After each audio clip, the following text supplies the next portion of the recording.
Water അതോറിറ്റിയുടെ pipe പൊട്ടി വെള്ളമൊഴുകാൻ തുടങ്ങി മാസങ്ങളായിട്ടും നടപടിയെടുക്കാതെ അധികൃതർ. മലപ്പുറം നഗരത്തിൽ കേന്ദ്രീയ വിദ്യാലയത്തിന് സമീപമാണ് പൈപ്പ് പൊട്ടി വെള്ളം ഇങ്ങനെ പാഴാകുന്നത്. പലതവണ പരാതിപ്പെട്ടു, പക്ഷേ ഒരു നടപടിയുമില്ല. വാട്ടർ അതോറിറ്റിയുടെ അനാസ്ഥ എങ്ങനെയാണ് ഞങ്ങൾ പറഞ്ഞറിയിക്കേണ്ടതെന്ന് നാട്ടുകാരും ചോദിക്കുന്നുണ്ട്. നമുക്ക് അവിടേക്കൊന്ന് പോകാം.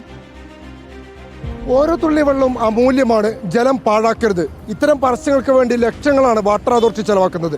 എന്നാൽ അതേ വാട്ടർ അതോറിറ്റി നിരത്തുകൾ ചെയ്യുന്നത് എന്താണ് എന്നുള്ളതാണ് നമ്മൾ കാണേണ്ടത്. ഞാൻ ഈ നിൽക്കുന്നത് മലപ്പുറം കേന്ദ്ര വിദ്യാലയത്തിൻ്റെ നേരെ മുമ്പിലുള്ള റോഡിൻ്റെ അരികിലാണ്. ഈ വെള്ളം ഇങ്ങനെ ഇവിടെ പൊട്ടി വലിക്കാൻ തുടങ്ങിയിട്ട് ദിവസങ്ങളും ആഴ്ചകളും മാസങ്ങളുമായി എന്നുള്ളതാണ് യാഥാർത്ഥ്യം.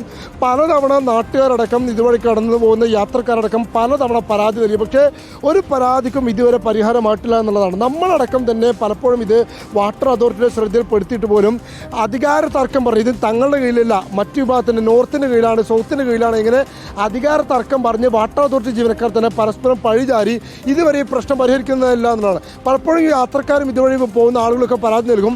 ഇവർ വരും, ഇത് കുഴി തോണ്ടി ഇതേപോലെ ഈ ഭാഗമൊക്കെ തന്നെ കേട് വരുത്തി പോകും എന്നല്ലാതെ ഇത് ശാശ്വതമായി പരിഹരിക്കാൻ ഇതുവരെ വാട്ടർ അതോറിറ്റി കഴിഞ്ഞിട്ടില്ല.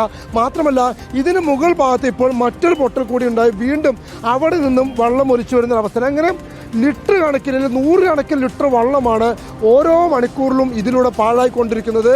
ജലം അമൂല്യമാണ് എന്ന് പരസ്യം നൽകിക്കൊണ്ടിരിക്കുന്ന വാട്ടർ അതോറിറ്റി തന്നെയാണ് ഇത്തരത്തിൽ അവരുടെ കടുത്ത അനാസ്ഥ മൂലം തന്നെ ഇത്തരത്തിൽ വെള്ളം പാഴാക്കിക്കൊണ്ടിരിക്കുന്ന ഏറ്റവും വലിയ ശോചനീയമായ കാര്യം. ഇന്നലെയും കൂടി നമ്മൾ ഈ വാട്ടർ അതോറിറ്റിന്റെ ഒരു ഉദ്യോഗസ്ഥന്റെ ശ്രദ്ധയിൽപ്പെടുത്തിയതാണ്. എനിക്ക് തോന്നുന്നു ഇത് ഒരു ചുരുങ്ങിയത് ഒരു മാസത്തിൽ മേലെയായിട്ട് ഇങ്ങനെ ലീക്കായി പോകുന്നുണ്ട്. ഇതിന്റെ പ്രയാസം എവിടെയാ വെച്ചാൽ ഇപ്പോൾ നമ്മളിത് ഇങ്ങനെ ആരും ശ്രദ്ധയിൽ വരില്ല.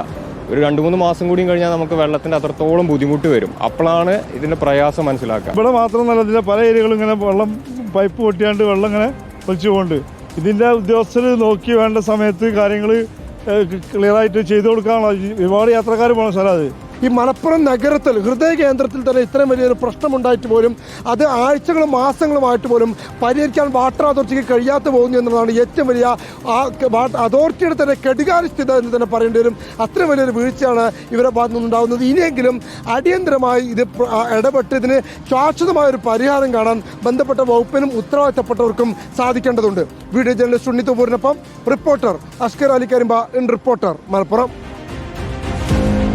ഒറ്റ വാചകമേ പറയാനുള്ളൂ. കാട്ടിലെ തടി തേവരുടെ ആന, വലിയടാ വലി. എങ്ങനെ ആയാലെന്താ, നമ്മുടെ വീട്ടിലല്ലല്ലോ പൊട്ടിയതെന്ന് പറഞ്ഞ് കൈ കഴുകുന്ന ഉദ്യോഗസ്ഥർ. വാട്ടർ അതോറിറ്റിയോടാണ് ഇതൊന്ന് പരിഹരിക്കണം.